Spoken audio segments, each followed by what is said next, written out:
Hey friends, it's Nikayla from the podcast Side Hustle Pro. I'm always looking for ways to keep my kids entertained without screens, and the Yoto Mini has been a total lifesaver. My kids are obsessed. Yoto is a screen-free audio player where kids just pop in a card and listen. Hours of stories, music, podcasts, and more, and no screens or ads.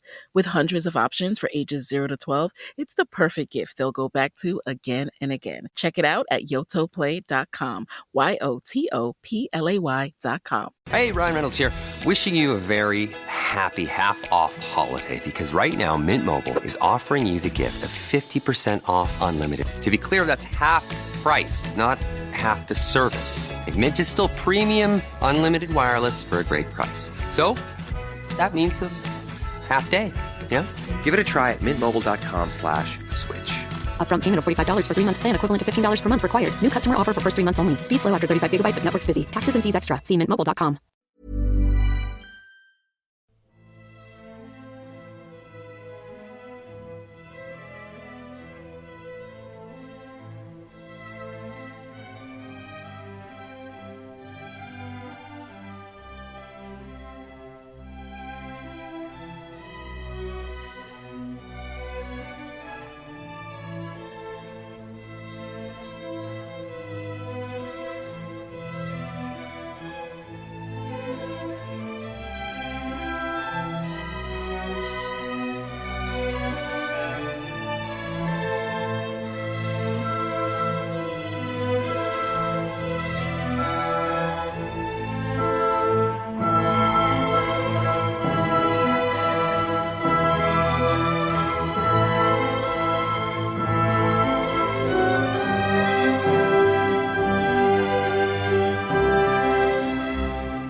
Hi there again, and welcome to the Explaining History podcast. I've had a few weeks off. I've been feeling a little burnt out, I gotta say. I've done some really good interviews recently. I'm really proud of those. But sometimes you gotta take a break, as there is no more rhyme nor reason to it than that. Um, Thinking about the 20th and the 21st centuries whilst building a website, which, by the way, if you're asking, is coming along great guns. And you know, really growing. I don't want to bore you with things like SEO and traffic, because I've been boring myself with that recently. But yeah, it is. Yeah, it's good. I wish I had more better things to say to it than that, but it's kind of growing quite remarkably. So here we are. It's the coming towards the end of 2025, and I thought it'd be interesting to kind of reflect on a pretty horrific year for the human race. Let's not sugarcoat it. Um, with the atrocities in Gaza and Sudan and other places, and the threats by the Trump regime to begin some disastrous war in Venezuela, which I'm not entirely convinced that Trump will go through with. I don't think he really kind of fancies ending prematurely the declining U.S. empire in the jungles of South America just yet. I don't think he's really got much of an appetite for that, really. But the great kind of pivotal moment of 2025, and I think in 100 years' time, 2025 will be seen as one of those years that the world changed forever. Is the global or the American retreat from confrontation with China, and the acceptance that the tech war with China and the trade war with China have both simultaneously been lost. Um, and the fact that I mean, one there were two important clues this week. Firstly, was the fact that Peter Thiel, the tech oligarch and all round bad hat, has sold his shares in Nvidia. Um, he has lost confidence in America's foremost chips manufacturer, which has been hugely affected by Trump's trade war with China. And the fact that China itself now is able to fabricate its own chips, and has managed to acquire the technology and develop the technology and even enhance the technology to do this. The other little snippet from oligarch world was the revelation by Mark Andreessen, the fintech or finance and technology. Um, uh, I don't necessarily want to call him an oligarch because then the word gets overused, but certainly the key figure in and around the Trump regime, whose investment interests in artificial intelligence have made him kind of an indispensable voice, for better or for worse, on the subject. Um, his finance company, his hedge fund, revealed this week that something like 4 out of 5 new startups coming to pitch themselves for as investment capital are using Chinese large language models. Not American, not OpenAI, not um, um, XAI or anything like that. Chinese. Those two facts alone indicate that a technology tipping point was reached by China some time ago. And when you think about why that is and why China seems to have succeeded here, you have to look at a kind of much bigger sort of structural historical picture, that means that probably America was hamstrung and the Western world was hamstrung decades ago. We have been economically ravaged and pillaged by a doctrine that we've bought into at an elite and a grassroots level, as an article of almost economic faith for 5 decades. And that, of course, is neoliberalism. China had its own neoliberal turn, but not quite in the same way. And I'll explain the differences of the between the two in just a moment. To fully understand how China has leapfrogged in terms of technology beyond America, um, we have to kind of understand what, when we're talking about capitalism, particularly in the 21st century, what it is we're actually talking about. So there is this base confusion about China. China is ruled by obviously the Communist Party.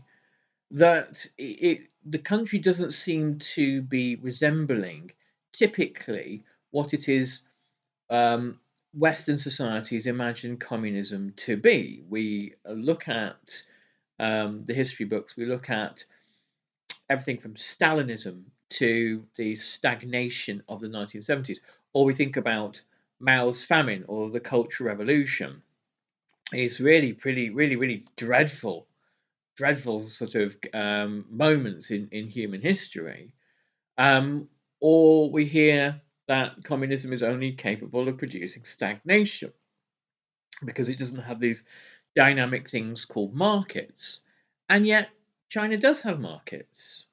It is a vast continent of continent-sized country that is made of market power and commerce, people buying and selling things to one another.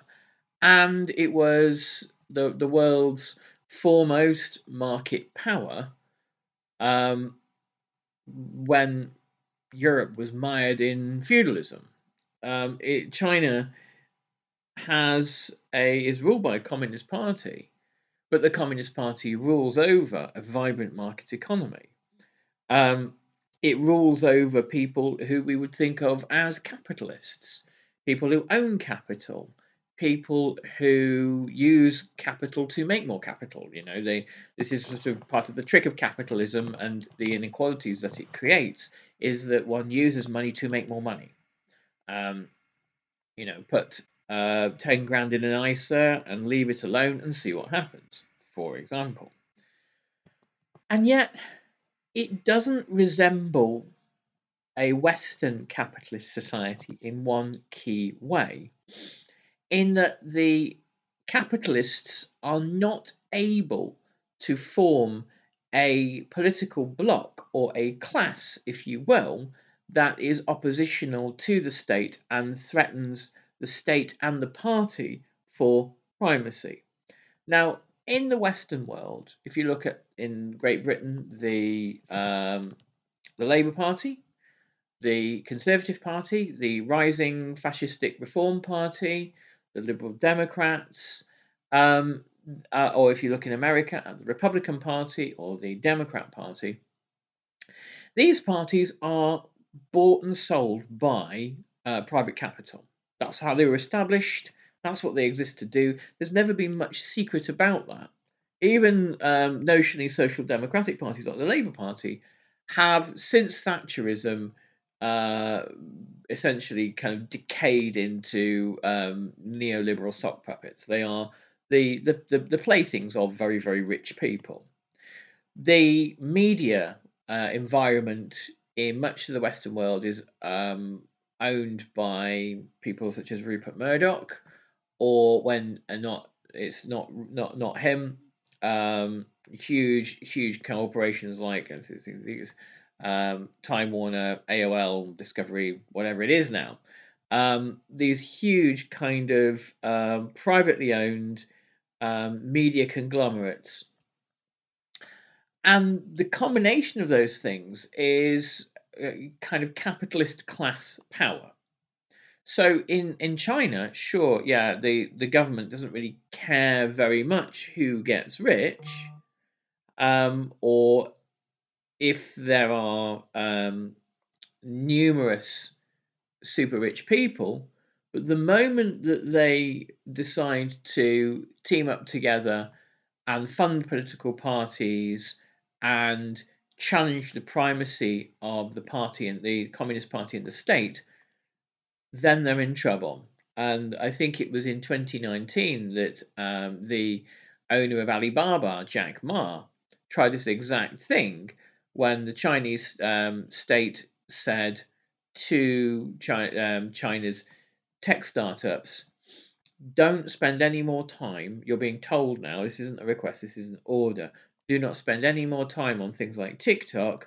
Spend your time and your energies on things like chip fabrication. The Americans are trying to strangle us off.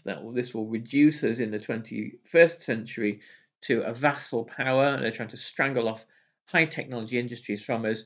We can't have that. This is your national mission. Much as the way the wartime governments in Great Britain went to Hawker and Rolls-Royce and all the other aviation companies and said, you will be making aircraft engines, you will be making bombers. There is you'll be paid handsomely for it, but there's no discussion here. This is what you will be doing. China's government does this, and the central civilizational debate between the Western world and China in the 21st century will be, is it better to leave your capitalist class in charge of things so that they can run a system which notionally benefits all? I mean, obviously, the great propagandistic story of Western capitalism is, if we let markets off the leash, if we simply allow state power to diminish and markets to do what they want, they will do their magical efficiencies and everybody will benefit. Well, of course, we now know the results are in. There is epidemics of inequality. I think it's Jason Hickel who pointed out, or Hickel, I think it's Hickel, who pointed out that in the Western world, if you take Europe, America, Canada, Great Britain, Australia, New Zealand, and all the other bits that kind of make up the Western world, there's still something like about 100 million food insecure human beings. Capitalism in the Western world fails at its most basic tasks. It can't feed everybody. Capitalism in the Western world can't house everybody. Capitalism in the Western world seems to be struggling with providing, in large parts of the world, this notionally wealthy world, basic healthcare. Capitalism in the Western world seems to be incapable, if you take the example, I mean, let's just talk about America, of preventing mass gun violence. I mean, in fact, the working of markets and the removal of regulation by the government actually ensures mass gun violence. So there are basic things that capitalism seems to have been incapable, or not incapable, just simply kind of unwilling to provide to its populations. So when we come back to this question of how China has been able to essentially win the technology race, we have to understand that the two models are different. That China did embrace in the 1990s a kind of a version of neoliberalism, but as David Harvey puts it, neoliberalism with Chinese characteristics. So neoliberalism, where you allow the benefits of markets, investment, globalization, and all this kind of stuff, opening up places like Shenzhen and special economic zones for sure. But at no point do you roll over to the capitalists themselves, allow them to form their own separate capitalist class, and let them do what capitalism does, which is simply mine everything it can do for greater and greater returns, because this will eventually hollow out your society. It will devour it from within, which kind of brings me to where we are now. So there was never going to be any contest ultimately between the neoliberalized world of the past 50 years, which deindustrialized itself, which offshored its industries, and when suddenly there were no further returns from financialization available after 2008, began to devour the state in particularly in Great Britain, but in other Western world countries as well, and then began to cannibalize civil society too through austerity, by simply dumping the externalities and costs of its own profligacy on civil society to pick up the tab in terms of closing down youth clubs and libraries and leisure centres, slashing health budgets, and reversing, in some cases, stalling, and in some cases, reversing life expectancy. The story of Britain in the post-war years, up until the 1990s, was that of relative economic decline. You know, in comparison to other countries, we weren't streaks ahead any longer, but the living standards, even in the 1970s, which everyone says is this terrible decade, continued to go up comparative to where they were. It's after 2008 that they've gone into reverse, and there's kind of another conversation about that to be had, but a society that's kind of been economically strip mined, much as Western societies did to global South countries when they colonized them. The working classes in Hey friends, it's Nikayla from the podcast Side Hustle Pro. I'm always looking for ways to keep my kids entertained without screens, and the Yoto Mini has been a total lifesaver. My kids are obsessed. Yoto is a screen-free audio player where kids just pop in a card and listen. Hours of stories, music, podcasts, and more, and no screens or ads. With hundreds of options for ages 0 to 12, it's the perfect gift they'll go back to again and again. Check it out at yotoplay.com. YOTOPLAY.com. Hey, Ryan Reynolds here. Wishing you a very happy half-off holiday because right now Mint Mobile is offering you the gift of 50% off unlimited. To be clear, that's half price, not half the service. And Mint is still premium unlimited wireless for a great price. So that means a half day. Yeah? Give it a try at mintmobile.com/switch. Upfront payment of $45 for 3-month plan equivalent to $15 per month required. New customer offer for first 3 months only. Speed slow after 35 gigabytes if network's busy. Taxes and fees extra. See mintmobile.com. Grief doesn't keep a calendar. Anxiety doesn't clock out after 5. Depression doesn't care if it's your busy season. But support can still fit into your life. With Grow, you can find a therapist who meets you where you are. They connect you with thousands of independent licensed therapists across the U.S., offering both virtual and in-person sessions. You can search by insurance, provider specialty, treatment methods, and more to find a therapist who works for you. And if it's not the right fit, switching is easy. There are no subscriptions, no long-term commitments. You just pay per session. Find therapy on your time. Evenings, weekends, and cancel up to 24 hours in advance at no cost. Whatever challenges you're facing, Grow Therapy is here to help. Sessions average about $21 with insurance, and some pay as little as $0 depending on their plan. Visit growtherapy.com/ACAST today to get started. That's growtherapy.com/ACAST. growtherapy.com/ACAST. Availability and coverage vary by state and insurance plan. The Western world have experienced since 2008 kind of their own colonization, their own asset, their own strip mining through de-industrialization, de-investment, austerity, and the anger that has emerged from this has been channeled into nativism and racism quite deliberately, and not just by far-right parties. Here in the United Kingdom, the extreme fascist street thug fringe ideas have been embraced by Nigel Farage and Reform. Those ideas are then actually implemented by the Conservatives and the Labour Party. So some of the most influential, and I put in gigantic inverted commas, thinkers are people who would normally be found throwing house bricks at police horses, and they are getting what they want. Because we are now perhaps constitutionally incapable, short of some social revolution, but these do happen in these kinds of moments.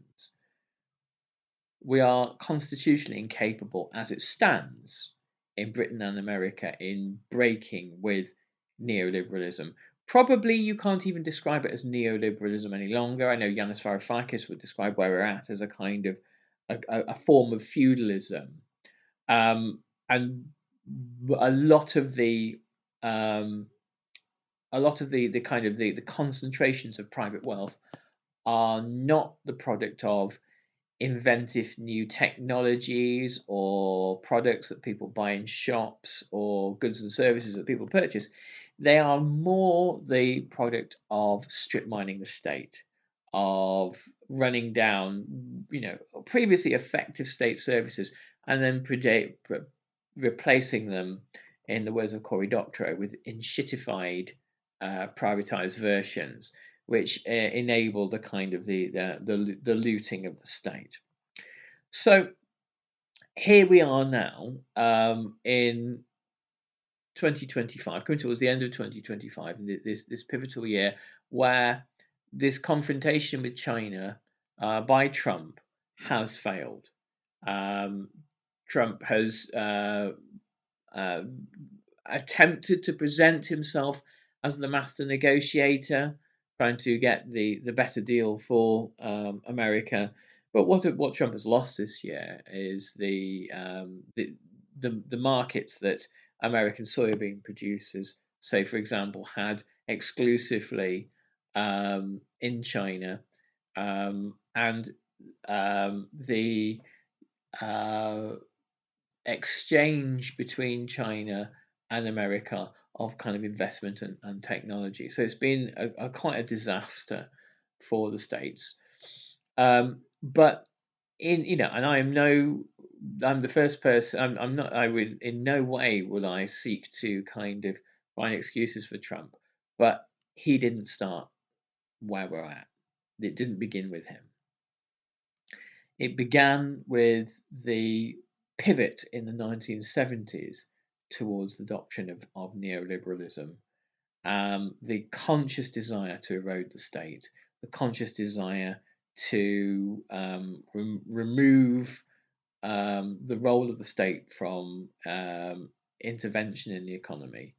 And the gains that were made from the 1930s onwards, where living standards skyrocketed, where American life, as we kind of understand it, the mid-century American life, that kind of Norman Rockwell vision of things, disintegrates slowly, which accounts for an awful lot of the kind of the radicalization and anger in America. It's difficult for people to take a step back and look at a historic view and think, why is it that the world of Back to the Future, that part one became the kind of like the Biff nightmare world of Back to the Future Part Two. How did we get there? And it's because of the fickleness of capital, of its needs to kind of constantly be generating ever increasing returns, and its needs to create systems of class rule in order to do that. And the answer, of course, is its overthrow. I would humbly submit. Where we end up in 5, 10, 15, 20 years' time, I suspect, is somewhere a bit like this. You have in America that accepts it accepts the inevitable on some level. You have in America that periodically sounds off like Trump does, but because it doesn't really hold any of the cards anymore, can't do very much other than smile nicely and make nice with China. And this will be a huge psychical blow for and the end of the American century. And it will create a kind of a crisis of identity in America, which will have unforeseen consequences, I believe. This is all me just idle speculation, by the way. Check in with me in 2030 and let me know I was wrong, by all means. Hey friends, it's Nikayla from the podcast Side Hustle Pro. I'm always looking for ways to keep my kids entertained without screens, and the Yoto Mini has been a total lifesaver. My kids are obsessed. Yoto is a screen-free audio player where kids just pop in a card and listen. Hours of stories, music, podcasts, and more, and no screens or ads. With hundreds of options for ages 0 to 12, it's the perfect gift they'll go back to again and again. Check it out at yotoplay.com. YOTOPLAY.com. Hey, Ryan Reynolds here. Wishing you a very happy half-off holiday, because right now Mint Mobile is offering you the gift of 50% off unlimited. To be clear, that's half price, not half the service. And Mint is still premium unlimited wireless for a great price. So that means a half day. Yeah? Give it a try at mintmobile.com/switch. Upfront payment of $45 for 3-month plan, equivalent to $15 per month required. New customer offer for first 3 months only. Speed slow after 35 gigabytes if network's busy. Taxes and fees extra. See mintmobile.com. I think then you will have a fracturing of America's empire. There will be those vassal states that still know that it's wiser to be on in America's good books.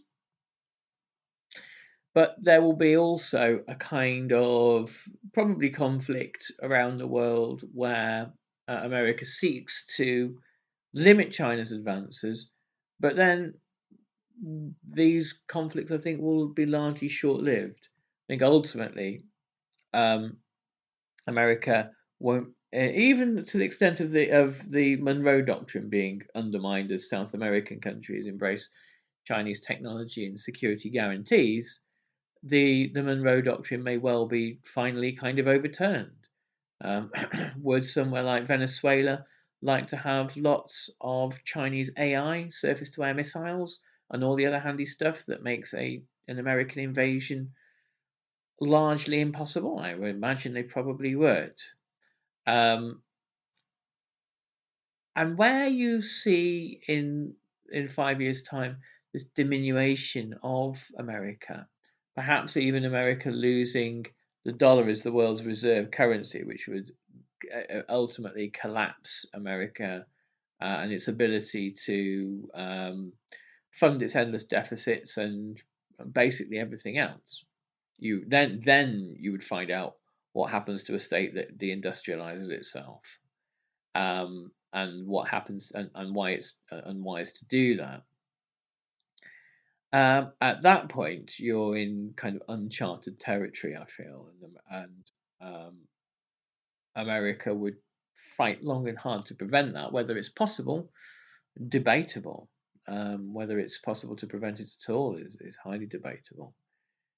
Here you see maybe at that point a change of heart in the European Union away from Atlanticism and maybe towards a kind of a more eastern facing future. I know already that there are key figures in the European Union that would like to end the war in Ukraine, normalize relations with Russia, and see Brussels to Beijing trains passing regularly. Whether that's more advantageous than Atlanticism is debatable again, but we shall see.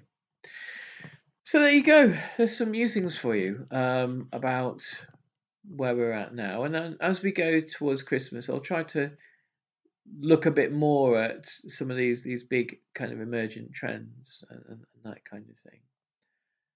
Though I did a great interview the other week, which I urge you to listen to, on the subject of Live Aid.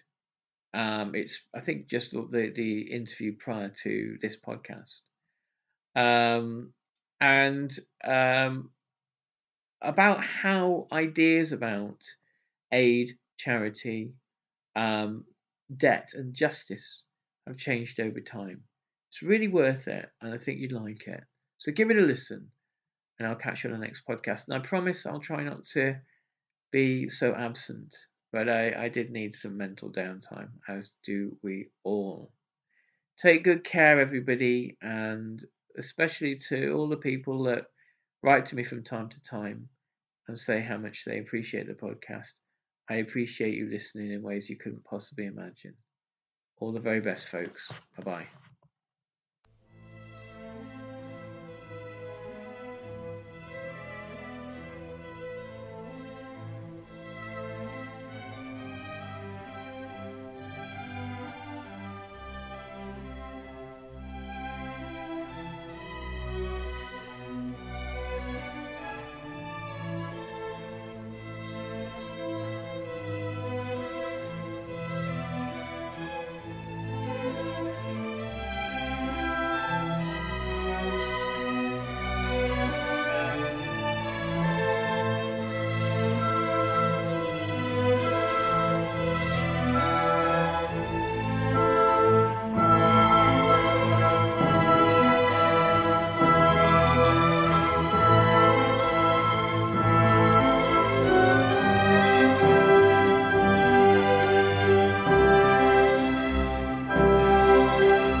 Hey friends, it's Nikayla from the podcast Side Hustle Pro. I'm always looking for ways to keep my kids entertained without screens, and the Yoto Mini has been a total lifesaver. My kids are obsessed. Yoto is a screen-free audio player where kids just pop in a card and listen. Hours of stories, music, podcasts, and more, and no screens or ads. With hundreds of options for ages 0 to 12, it's the perfect gift they'll go back to again and again. Check it out at yotoplay.com. YOTOPLAY.com.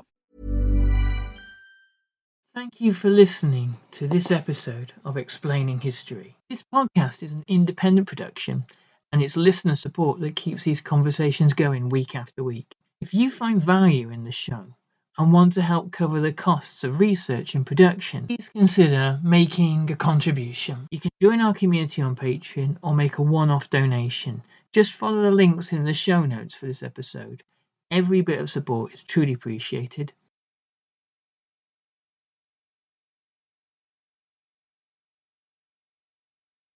Thanks again for listening.